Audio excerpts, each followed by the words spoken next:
literalmente ali de um ponto relacionado à educação como um todo, não só a educação financeira, que é muito importante, mas a educação básica também. Então a gente nasce, estuda, entra numa universidade, se prepara para ser um bom funcionário. Então, para as pessoas que pensam que nunca poderão chegar lá, eu queria que vocês compartilhassem.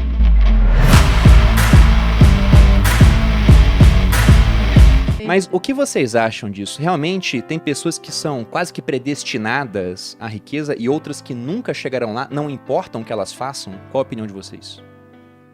Posso? Bom, eu não acredito muito nessa coisa de a pessoa tá destinada a ser multimilionária ou viver na pobreza pelo resto da vida. Eu acho que nesse processo existem diversas circunstâncias que vão influenciar para ela chegar lá ou não, né? Então isso eu acho que vai depender muito, literalmente ali de um ponto relacionado à educação como um todo, não só a educação financeira, que é muito importante, mas a educação básica também, né? Então, se uma pessoa não tem condições, não tem conhecimento de matemática básica, qual a probabilidade dela ter o seu sucesso financeiro lá na frente? E existem também circunstâncias relacionadas ao próprio país que ela vive, né? Então, tem uma coisa que eu acredito muito, que a política como um todo, o sistema de determinado país pode influenciar sim, mas não vai determinar. Mas essa influência pode ser muito pesada ou não na vida daquela pessoa. Então existe ali uma energia, um movimento muito grande que ela vai ter que fazer para superar essas barreiras, né? Então existe sim o esforço pessoal, mas existem pontos do exterior, vamos dizer assim, que pode facilitar ou não para ela chegar ao sucesso financeiro. Cara, é curioso, porque eu, de certa forma, acredito que sim. Eu acho que as pessoas, elas nascem predestinadas, tá? A dificuldade talvez seja saber quem são as pessoas que nasceram predestinadas ou não, né? Se a gente assumir que o destino ele é uma direção e não um ponto final, eu acredito que tem pessoas que nascem predestinadas a serem muito mais ricas, né? Então, se você nasce num berço com muito mais educação, né, com condições financeiras, com amor, com uma herança, né, já previamente construída, eu acredito que você está predestinado a ser mais rico, de certa forma. O ponto é que eu acho que existem vários caminhos para você chegar no seu destino. Um dos caminhos é um caminho onde você, através de seu esforço pessoal e um pouco de sorte, vai acabar construindo mais patrimônio. Outro caminho é você chegar no seu destino com menos patrimônio e menos riqueza financeira. Qual é o ponto? O ponto é que a gente nasce, acredito, quase que numa esteira, né, de produção. Então a gente nasce, estuda, entra numa universidade, se prepara para ser um bom funcionário e a gente segue o sistema. Mas o sistema, ele nos prepara para sermos medíocres de certa forma. E se você for parar para pensar, hoje, né, eu estava puxando alguns dados, né, 6% da população brasileira faz parte da elite financeira. O que seria elite financeira? Seria você ter, né, um salário per capita de R$3.700. Caramba! Um salário per capita de R$3.700, numa renda familiar, onde você, dentro da sua família, tem ali mais ou menos R$20 mil de renda, te torna um dos 6% dos brasileiros mais ricos do país, não é? Nossa. Então, assim, veja que perto da nossa condição, quando a gente olha para isso é a elite brasileira, não é? E na minha concepção, você não consegue ter uma vida de extrema liberdade nesse patamar. Só que eu acredito que como a maioria das pessoas forma a média, né, e a gente tem a mediocridade, né, no meio disso, você só vai sair de um resultado medíocre se você fizer algo diferente. E fazer algo diferente começa na reflexão, começa no pensamento, porque senão você vai junto com a manada, não é? E para você pensar diferente, para você refletir diferente, acredito que você precisa ter uma dessas duas coisas. Uma inteligência acima da média ou um ambiente que te faça refletir. Porque, por exemplo, eu comecei a pensar diferente quando eu li um livro. Esse livro me fez pensar diferente, não é? Então eu tive acesso a algo de fora que me fez pensar diferente. Pensar diferente começou todo o movimento que depois me fez escolher diferente. Muitas pessoas não têm acesso a algo de fora. E se as pessoas não têm acesso a algo de fora e também não têm uma inteligência acima da média, como que elas vão vão refletir a ponto de tomar uma decisão diferente? Então eu acredito que algumas pessoas nunca vão, de fato, atingir algum grau financeiramente diferente da mediocridade, e não porque elas não conseguem, mas sim porque, de alguma forma, elas não foram expostas ao que tiraria elas dali, pelo fato de elas estarem inseridas num ponto do ecossistema, onde a informação e a reflexão não vai simplesmente chegar até elas. Então eu acredito que sim, a gente nasce predestinado, mas isso daqui não significa que alguém é incapaz. Só significa que, de alguma forma, a informação que deveria chegar até ela não chegou. De fato, para algumas pessoas, não vou falar que é impossível, mas é muito menos provável do que para outras. O Warren Buffett fala, né, que a gente coloca ele num patamar de genialidade, e na minha opinião, com razão. Se você pega esse ano, né, o Buffett, a carteira dele está caindo 4%, sendo que metade é Apple, que está caindo 20%. Então o cara, ele realmente sabe fazer as coisas, né? Tem que ter muito respeito pelo velhinho de Omaha. Mas o Buffett sempre fala, eu sou sortudo. E por que ele se considerava sortudo? Porque ele falou, cara, eu nasci num dos melhores países do mundo para se nascer. Principalmente pensando em fazer negócios nos Estados Unidos. Eu nasci numa época muito propícia para isso. Foi a liderança americana durante todo o período, não foi num século anterior. Ele esbarrou com o mercado financeiro muito novo. Ele comprou a primeira ação dele, ele tinha 12 anos, se eu não me engano. Ele inclusive disse que antes disso estava desperdiçando sua vida. Começou aos 12 no mercado, então ele fala, cara, eu nasci num país muito bom, numa conjuntura muito boa e esbarrei com um setor muito bom, no qual eu tive proficiência e consegui um baita de um resultado. Então eu sou sortudo pra caramba. E quando eu penso nisso, eu também vejo o quanto eu sou sortudo. Poderia ser muito mais, eu não nasci nos Estados Unidos, eu nasci no Brasil. Mas eu não nasci, por exemplo, no Afeganistão. Já deu ruim. É ruim entre termos, né? Sim, entre eu tô aspas. zoando. Porque, olha só, se a gente for considerar a população global, eu não sei quantas pessoas tinha no mundo na minha época, mas vou pegar os 6 bilhões que nós temos hoje, 6, 7 bilhões, né? Que nós temos hoje. Se a gente for pensar assim, antes de ficar rico, eu acho que eu já tava pelo menos os 5% mais sortudos do mundo. Eu nasci em um país com uma certa liberdade, eu nasci numa família de classe média, onde nunca me faltou nada, embora também em certos períodos não tivesse sobrado muita coisa. Eu tive acesso a uma boa educação, eu tive acesso a uma família amorosa, né? Me passaram uma boa educação, me deram muito carinho, minha família inteira, a gente é muito grudado até hoje. Eu não tive acesso à educação financeira, mas como eu tive acesso à educação tradicional, eu consegui correr atrás sozinho e aprender por mim mesmo. Comprando livros, pô. Li livro do Cerbasi, eu aprendi como é que era. Li Pai Rico, Pai Pobre, aprendi. Fui começar a investir, não tinha YouTube, eu comecei a investir com base em livro e aprendendo na prática. Então, eu indiscutivelmente, eu sou muito sortudo. Só que eu acho que eu tive também um ótimo retorno sobre a minha sorte. Porque se eu tava no grupo dos 10% mais sortudos, hoje eu acho que eu tô no grupo dos 0, alguma coisa mais sortudos do mundo, no final das contas. Tem gente que nasce muito pra trás. Pra esse cara vai ser muito mais difícil, realmente, né? Infelizmente. Mas essa é a realidade. Só que, se tratando disso, acho que esse cara nem tem acesso ao que a gente tá falando aqui. Total. Então as pessoas que têm acesso já estão em outro grupo. Reflitam aí, talvez você não se julgue muito sortudo, mas se você teve mais ou menos essa trajetória que eu tive, você já foi sortudo pra caramba. E eu acredito por eu ter, por exemplo, 2 mães que me direcionaram e falaram assim, pô, não quero você andando com fulano. Passava mês, fulano tava preso. Não quero você andando com ciclano. Depois, fulano, ciclano Mulher tava foda, né? no Mulher meio tem aqui, das ó. drogas como um todo. E até, eu conversando com o Vinícius, eu sempre estudei escola pública. Só que a minha escola pública não era no bairro que eu morava. Era em outro bairro que era meio classe baixa, assim, mas era pública. E eu acredito que só por eu ter ido por essa escola, eu já tive uma certa sorte muito melhor comparado às pessoas que cresceram na mesma condição, no mesmo bairro do que eu.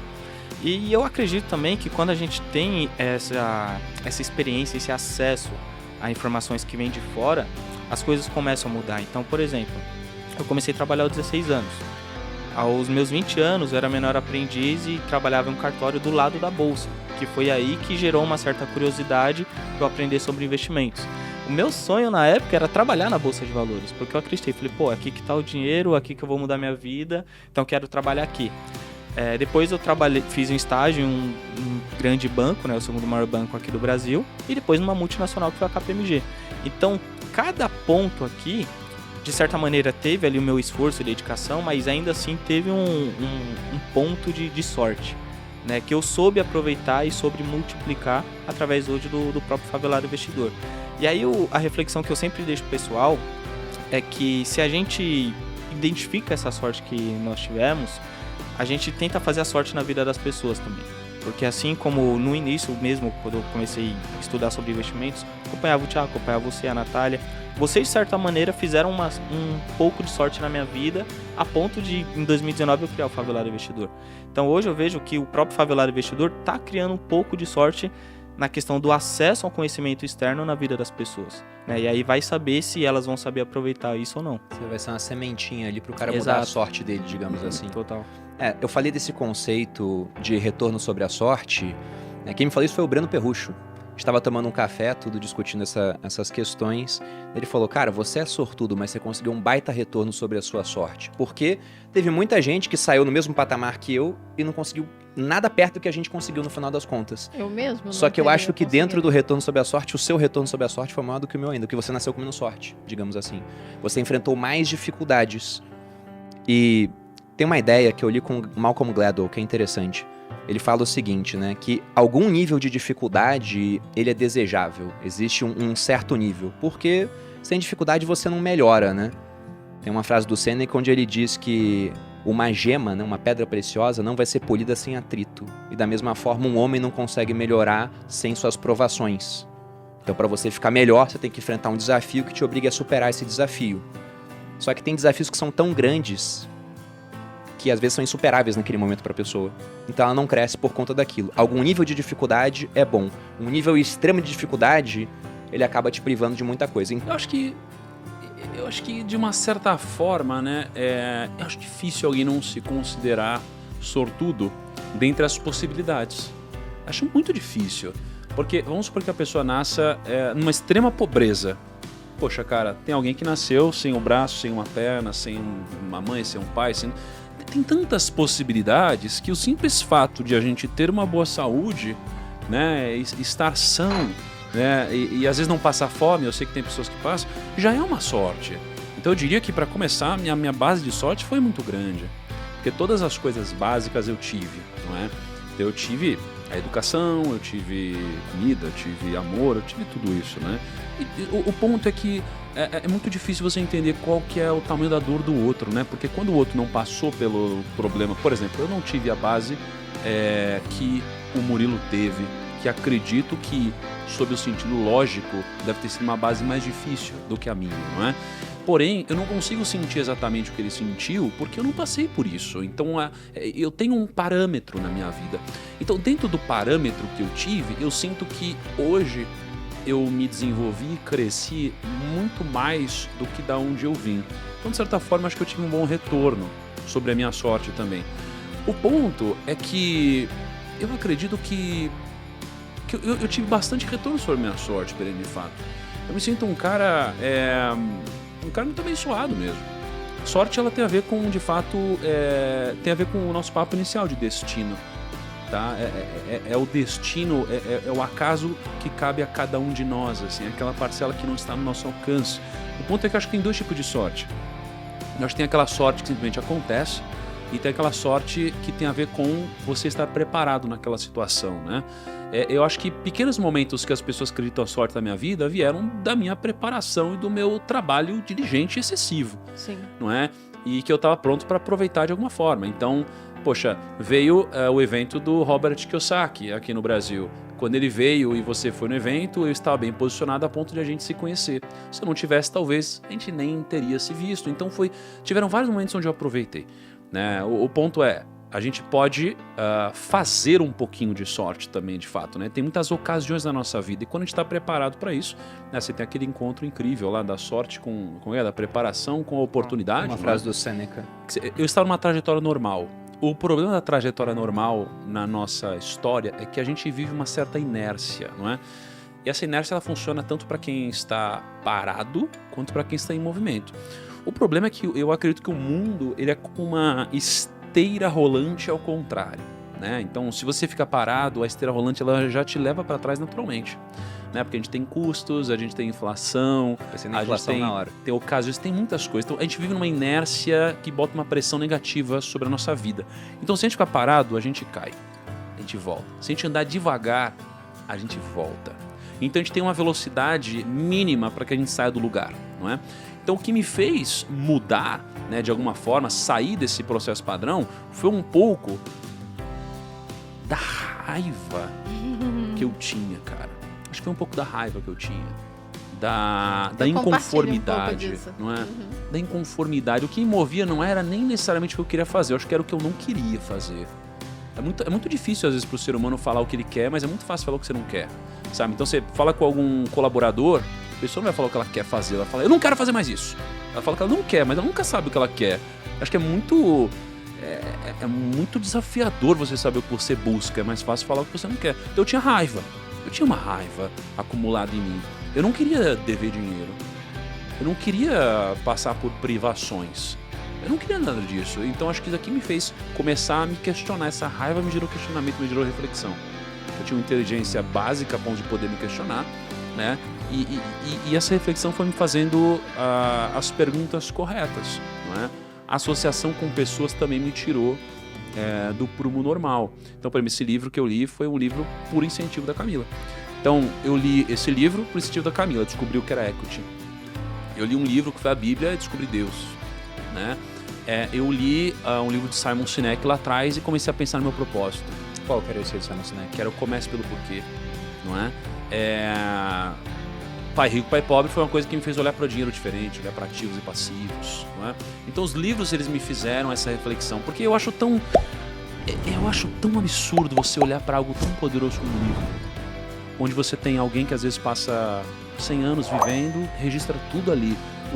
O cara, assim, a essência de tudo que ele viveu, de mais importante, ele registra num livro, e você pode acessar esse livro por R$39.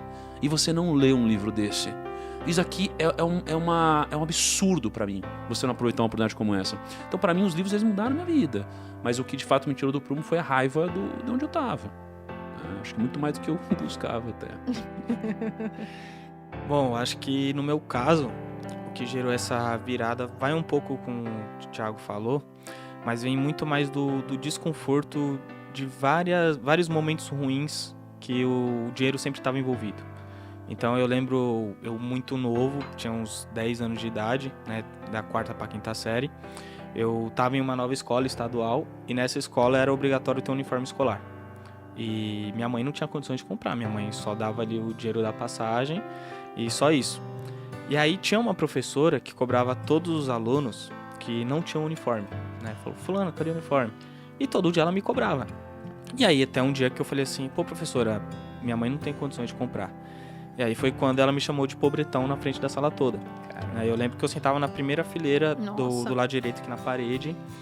E aí a minha reação foi eu abrir o caderno e na última folha escrever um dia vou ser rico. Né? Tanto que isso ficou gravado na minha mente até hoje, exatamente, eu consigo até visualizar.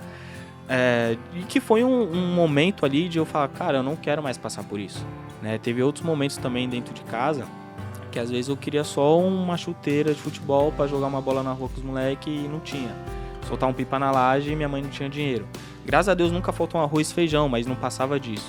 Então, como toda criança, né, eu sempre quis, se divertir de certa maneira. E eu via que algum moleque da rua tinha uma chuteira nova, outro comprou uma bola de futebol. Quando o moleque lançou o PlayStation 1 lá na rua, eu falei, mano, calma aí, tem alguma coisa que eu tenho que fazer para conseguir conquistar algumas coisas na minha vida.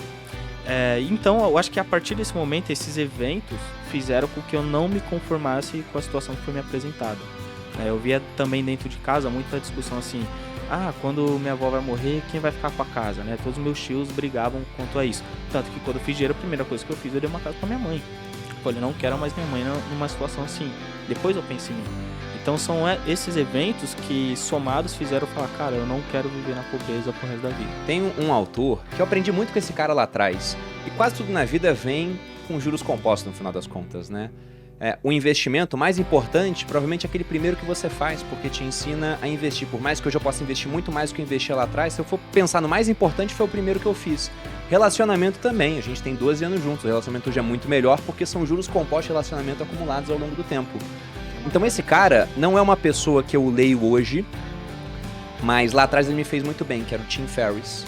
Se eu for pensar no meu primeiro ponto da virada, que pegou a média das pessoas das quais eu fazia parte e me colocou um ponto acima, foi quando eu li um livro chamado Trabalhe 4 horas por semana. Que é uma mentira o título, você não vai trabalhar 4 horas por semana nunca na sua vida, né? Mas lá ele falava sobre ter um negócio pela internet.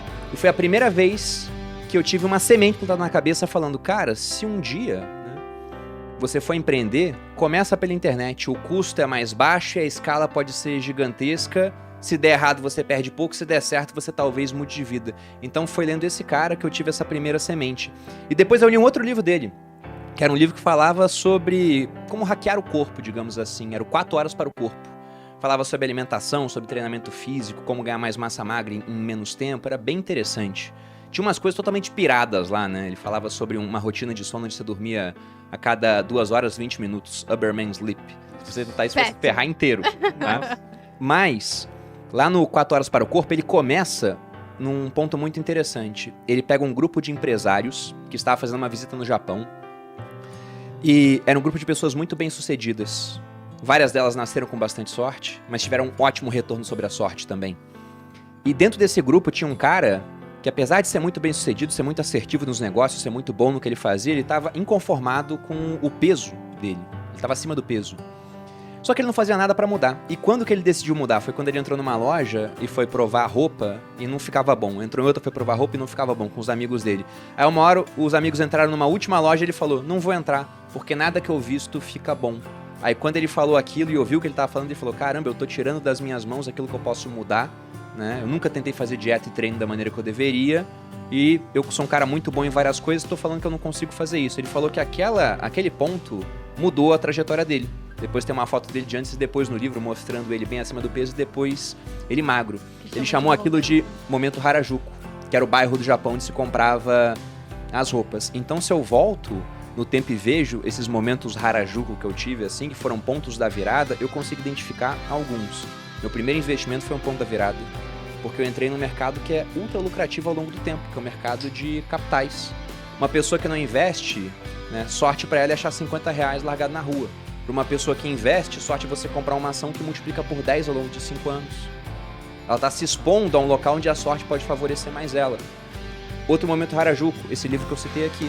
Porque na internet, você criou um negócio, deu azar, não dá certo.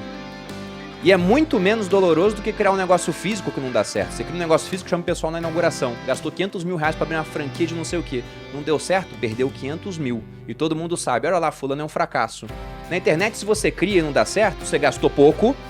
E além disso, talvez não dê certo porque ninguém sabe que você criou.